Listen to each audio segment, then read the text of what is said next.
দক্ষিণ ভারতীয় তারকা জুটি তামান্না ভাটিয়া ও বিজয় ভার্মার প্রেম ছিল সবসময়ই টক অব দ্য টাউন। নিজেদের সম্পর্ক কোনোদিনই গোপন রাখেননি এই তারকা জুটি। রেস্তোরাঁ থেকে সিনেমার পার্টি সর্বত্রই হাতে হাত রেখে একসঙ্গে প্রবেশ করতে দেখা যেত তাদের। তবে এবার বিচ্ছেদের পথে হেঁটেছেন তামান্না বিজয়, এমনটাই জানা যায় বিভিন্ন সূত্রে।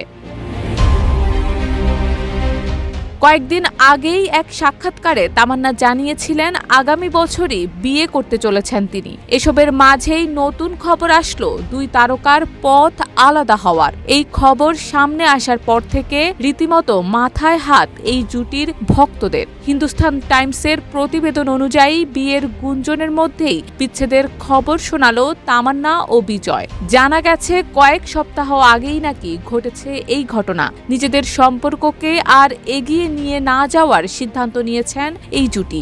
এখন থেকে তারা নাকি শুধুই ভালো বন্ধু।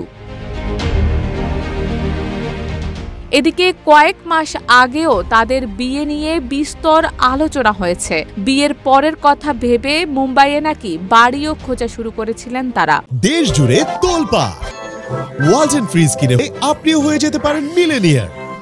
কিন্তু এবার শোনা যাচ্ছে এত পরিকল্পনার পর সম্পর্কই আর নেই তাদের। আপাতত দুজনেরই ফোকাস ক্যারিয়ারে, যদিও বিচ্ছেদের কারণ এখনো জানা যায়নি। এমনকি তামান্না ও বিজয় তাদের বিচ্ছেদের গুঞ্জনেও কোনো প্রতিক্রিয়া জানাননি।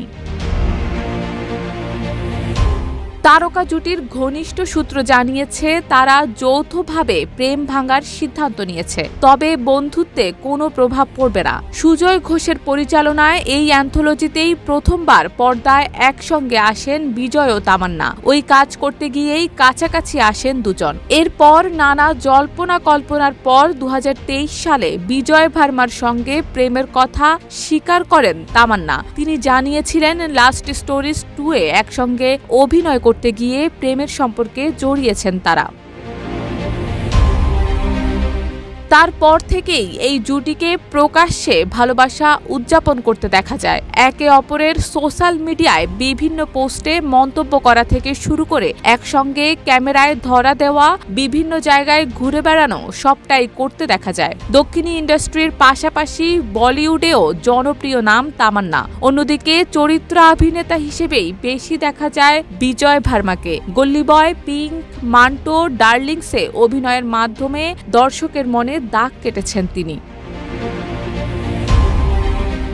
শারমিন নিশু, ঢাকা পোস্ট।